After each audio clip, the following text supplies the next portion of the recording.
guys. Well, I'm back here at the cabin. I've been here quite a while actually. I'm going to be here about 15 days off grid. So I want to do a little video today of just a compilation of some things that happened while I was at the cabin. I hope you enjoy it. Well, it is a gorgeous morning here at the cabin, and I'm starting off by making an omelet. Making a chanterelle egg omelet. So I'm just going to pre-cook the chanterelles here with some peppers, and then I'll go ahead and make the omelet.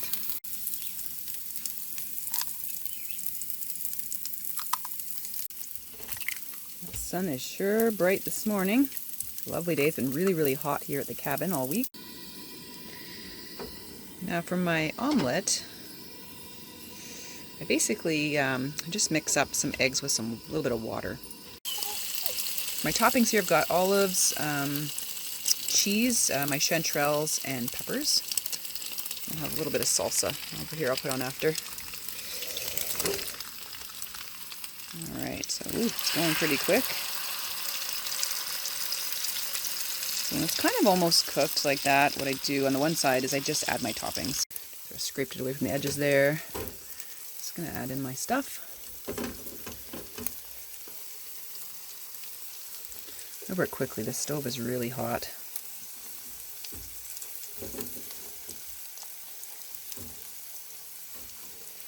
Ooh yeah, that's a cheese. And then what we'll do is we'll flip it over and let it finish its cooking. Well, only had a mild failure there at the seams with the olives, but let this cook another couple minutes like that, and then we'll plate it up with some salsa. Well, there is breakfast. Look at that. Chanterelles, olives, peppers, some salsa, a little bit of pepper on top, and Balderston Old Cheddar. That looks good. Perfect breakfast for a perfect morning. Then I'm going to take you guys on some adventures that I've had here at the cabin and beyond. And of course, where did I get these chanterelles? Well, I guess you'll have to stay tuned to this video. One of the current issues is that there is a really angry wasp nest under my canoe. Don't ask how that was discovered. So now I've been trying to use this pole right here to poke at it to see if I could flip the canoe over to see what's going on. There's probably a paper nest in there, but so far not great. The reason it was discovered was this piece of wood was put up against the canoe and then the wasps all came out. So next I have to kind of hook a strap on there or something, pull the canoe over, drag it out into the field, and hopefully the heat of the field will make them go away so that I can get usage of the canoe.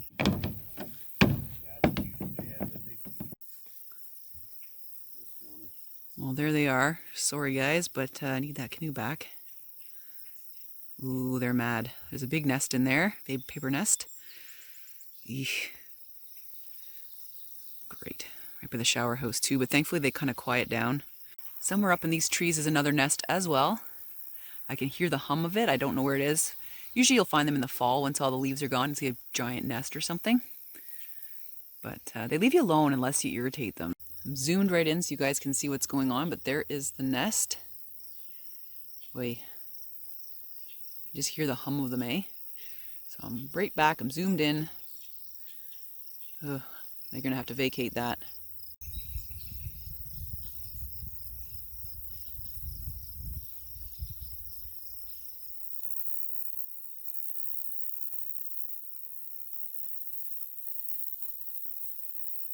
Here's a new sink setup.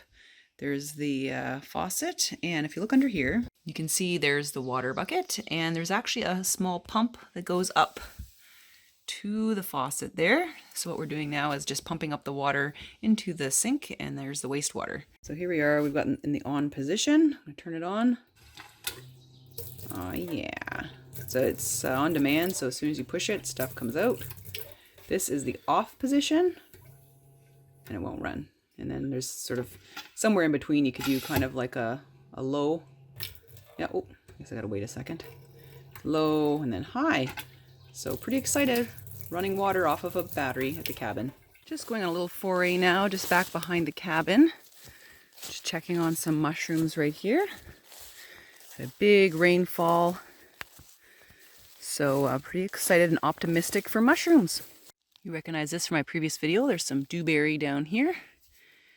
But a little bit overcast today, so it's a little bit easier to scan the ground.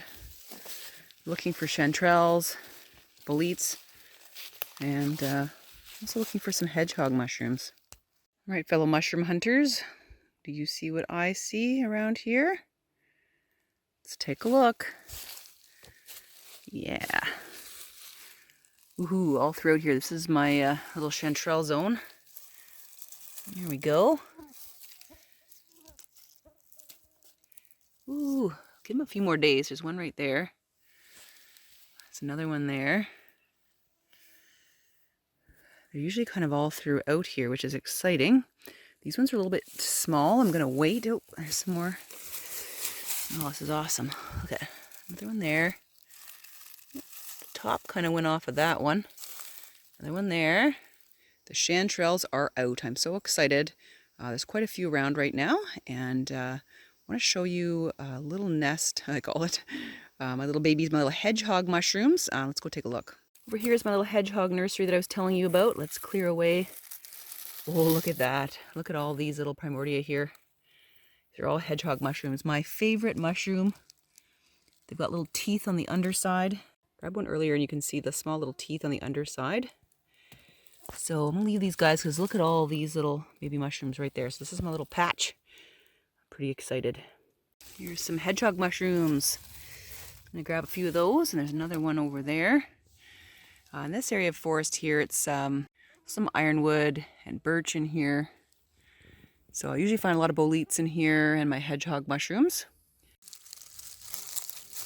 Cut these off here at the base. And there we go. These are definitely some beauties. No bug damage there.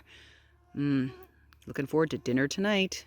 My travels for mushrooms. I've just ended up back at my winter camping site. Beautiful area in here full of red pine, so it's pretty open. Looks a little different now. There's no snow in here. Down by my feet there's like a shrew that's met its maker. That's a gorgeous time out here. A little bit of wind, but not too bad. Just breezy enough to keep the bugs back a little bit. Saw something red in the forest, and I looked at this and thought, what the heck? Well, it's like some kind of tennis ball. It's kind of creepy because I don't really know how that would have ended up in here on our property here. A wild coyote or something would have found this and dragged it around and dropped it somewhere because there's no way anybody would have thrown it around in here. Very strange. Well, there's the heck of a stench. Look at that. I just came across a dead skunk in the woods. Woo. Sort of by this tree that was kind of fallen down.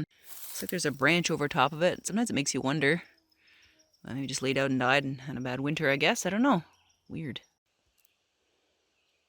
Well, not too bad for a quick little foray. Just enough to fry up for supper. Well, on my way back, take a look. We got some mature chanterelles. I'm going to take those for supper. There's another one right there.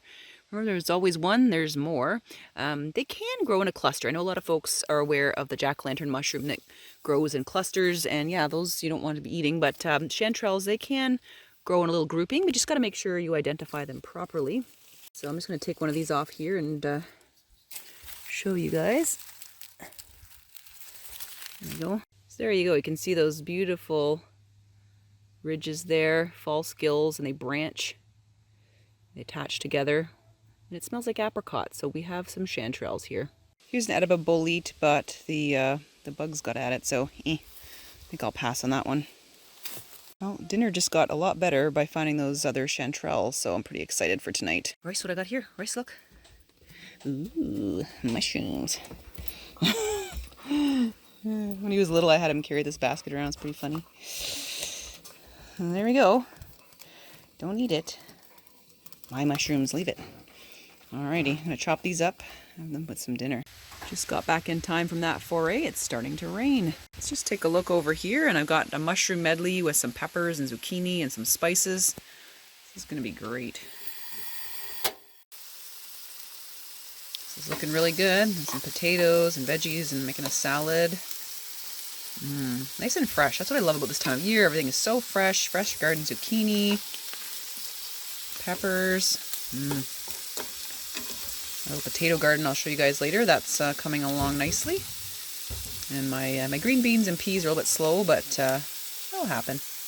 All right, well, here we go. So it's for supper tonight. It would be fish here, but, you know, canoe's a little bit indisposed right now. So next time, it's going to be good.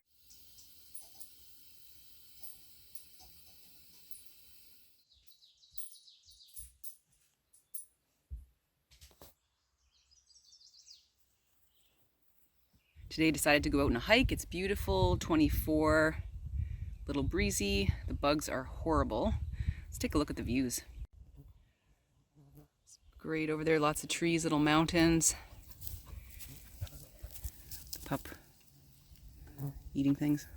Supposed to get some rain today, so thought I'd go for a little hike first thing. But had a little surprise on the trail. Part way up, I was looking at some blueberries. Royce just burped. Part up the trail looking at some blueberries, and I noticed there's a ground hornet nest, so I was like, oh, I'll get away from that. But apparently they saw me before I saw them, and I got stung really badly. So my one leg I got hit there and there. And on this one, I think I got a couple at the back. One right there, one right back on my Achilles. So let me tell you, that hurt a lot. Screaming, running up the hill, trying to get away. And my legs, they kind of went numb down there, like the sting, whatever it is they sting you with was so painful. It basically numbed my leg where they bit me. So anyway, I'm just kind of sitting here having a bit of a break before continuing on my hike, but just thought I'd let you guys know to watch out. The ground hornets seem to be really bad this year. Earlier you saw, you know, there's some paper wasps actually in my canoe there. These guys were actually underground and kind of popped out on the trail. So be really careful. I probably should carry some antihistamine with me. Thank goodness I'm not allergic to them like some people are, but I couldn't imagine if you're allergic to wasps or hornets and you hiked up here like a couple hours in maybe, or an hour and a bit in. Try to get out when you're not well, not a good thing. So stay safe.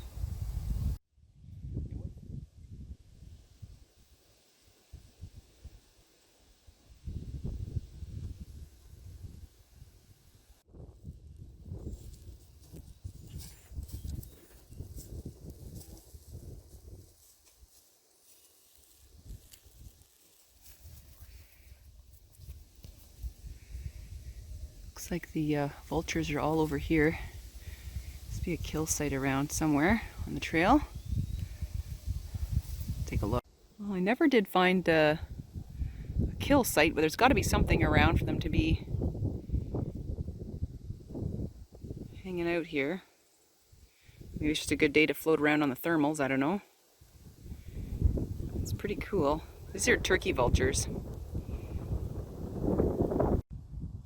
Some ravens over here somewhere. Oh,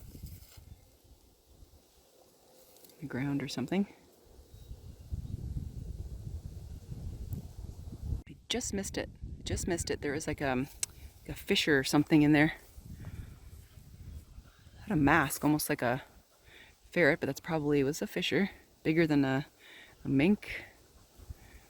Maybe that's why the ravens were squawking over here. Darn. Didn't have my camera out. Got him on leash. He's going crazy. You can smell it. I don't want him to have a tangle with one of those guys. It wouldn't end very well. They're pretty aggressive.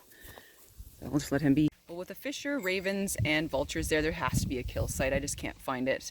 But that's pretty cool. I've never really ran into a fisher out here that close. Sorry I didn't get that for you guys. It's so hard, you know, to hike along and then to have your camera on perpetually to see things like that. But anyway, it's really cool. Very large mammal there. Well, large, but definitely bigger than a mink, like at least a couple times the size at least. Very like a brown mammal with like a little bit of a mask, but very long. So definitely is probably a fisher. There's something down here that's died and they're feasting on it. If you're thirsty on the trail, you can definitely put some of the sumac in your water there. These are the sumac plants. The female flowers are nice and red. Male flowers are white. So lots of opportunity to have bush lemonade right here.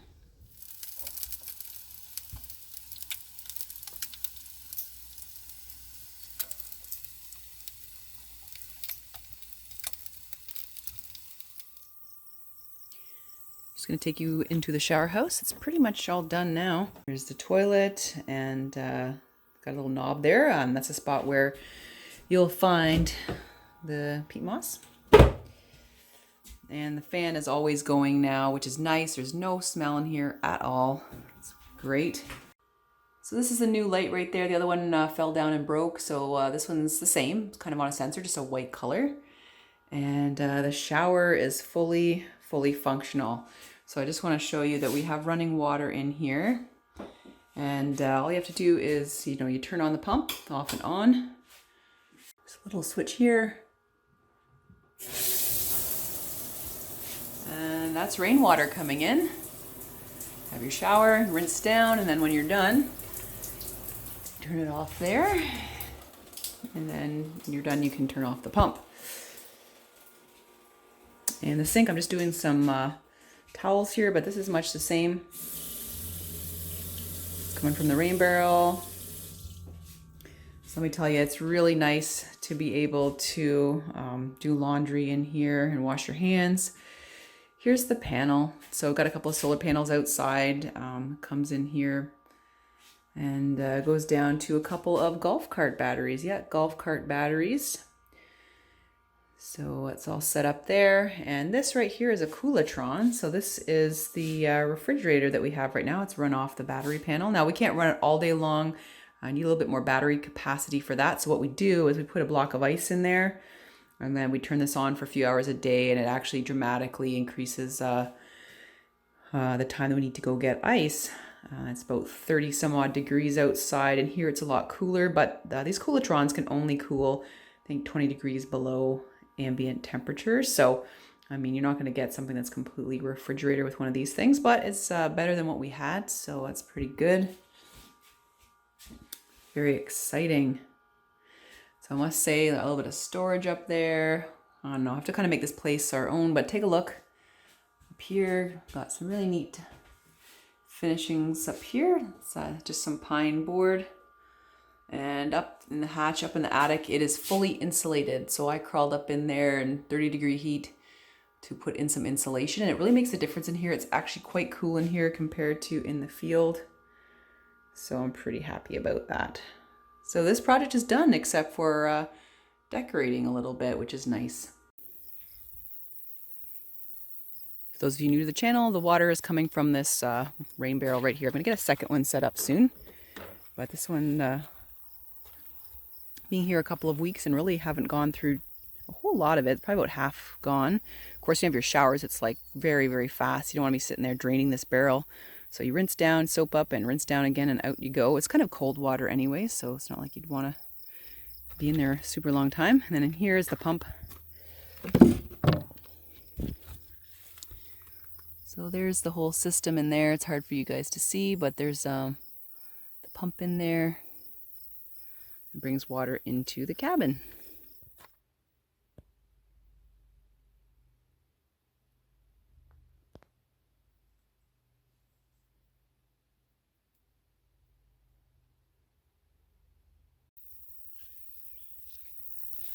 On the hunt for butterflies. It's to have his little time out in the yard here in the field.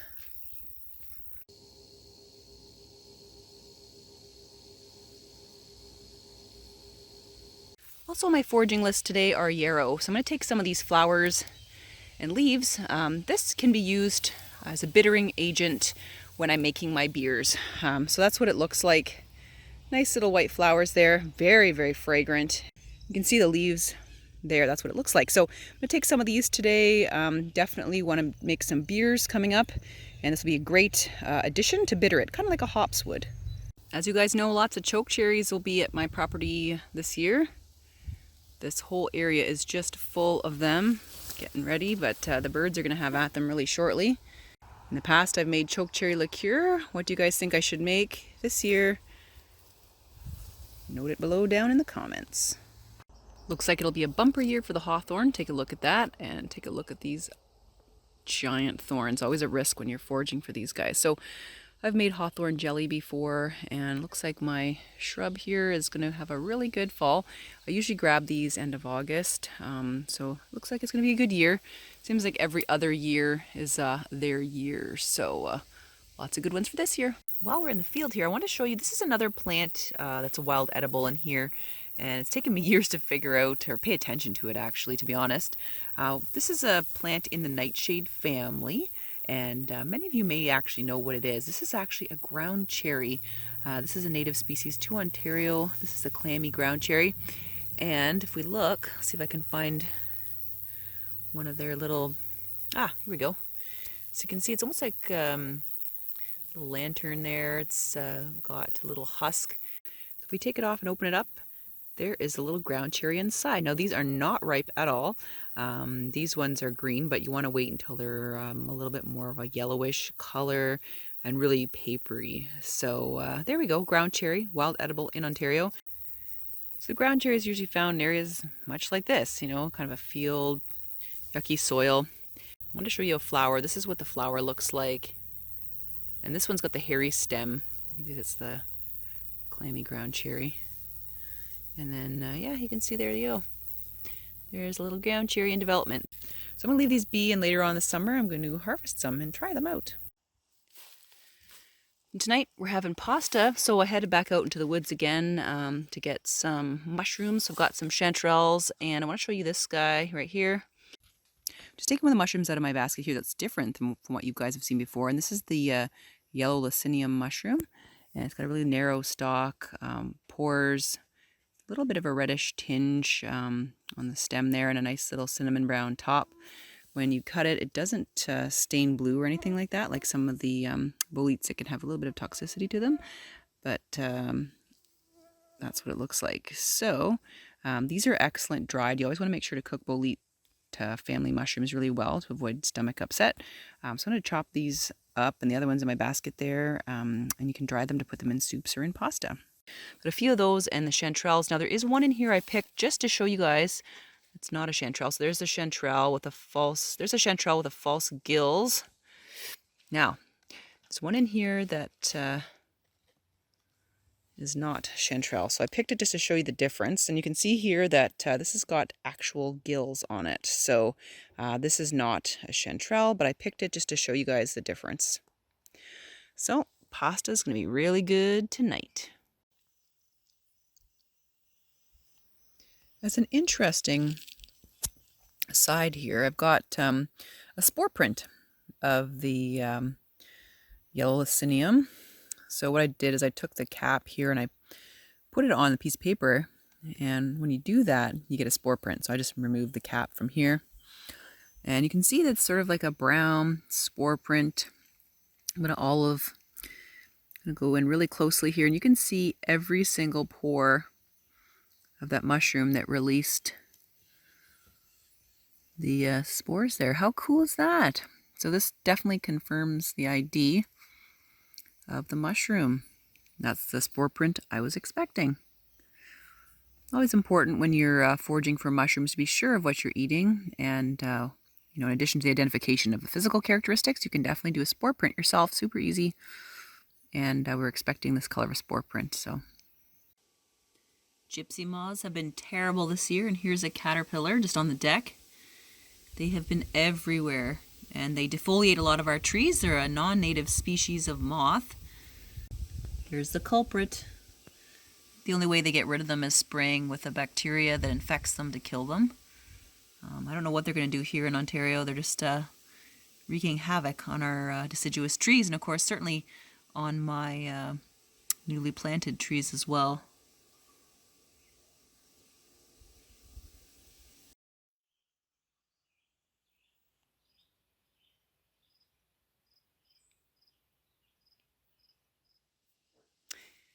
Here is the summer canvas wall tent. So you guys saw me camping in this in the winter. I made this myself. And I want to show you the summer modifications for those of you that were wondering about that. So the only modification here is the bug screening. So you can see I've completely enclosed the last portion of the kind of where I would be sleeping, right? The part right here where the walls used to be and where the wood stove used to be, it's all open for the summer. You don't close that in unless it's nasty weather. So right now it's open, and you can see daylight through the back of it because I've rolled up my storm flaps. So lots of good airflow. Just going to do a little test camp tonight with the dog. Just really close to the cabin here, just so that if things don't go well, we can kind of abort mission. He's never been camping before, so I want to do something really close to the cabin. There's the back view. As I said, the storm flaps are open and the no-see-um. Bug screening is right there, so this will be perfect. The bugs are really, really bad this summer. The deer flies and horse flies are just awful. And the mosquitoes, the dog's just been itching himself constantly, so it'll be nice when we're in here to be sheltered from the bugs. Well, tent update. I'm just kind of cleaning it up, and there's the little man himself. We had a good night in the tent. He was really excited to go into the tent and was kind of running around inside of it a bit. So what I did is I set up there's a little tie out and tied him to that, so he couldn't go anywhere in the night or anything. And eventually he settled down, like, probably 10-15 minutes, and laid at my feet and slept the whole night through. A couple times he did, because he has a protection dog, he did a couple of barks. I think he heard a mouse or something running around in the leaves by the tent. And then this morning I woke up at 6:30, a coyote barked, and then he barked back at the coyote. So anyway, I think it's going to work out really well. The tent is amazing. It's bug-free, awesome, and it seems like he likes it. So I'm going to do a few more little drills like this, little practice sessions, and we'll see how it goes. But I think I'm really optimistic that he's going to be a great little camp dog. Well, I hope you enjoyed the ventures today here at the cabin. I'll see you in the next video. Have a great week. Take care.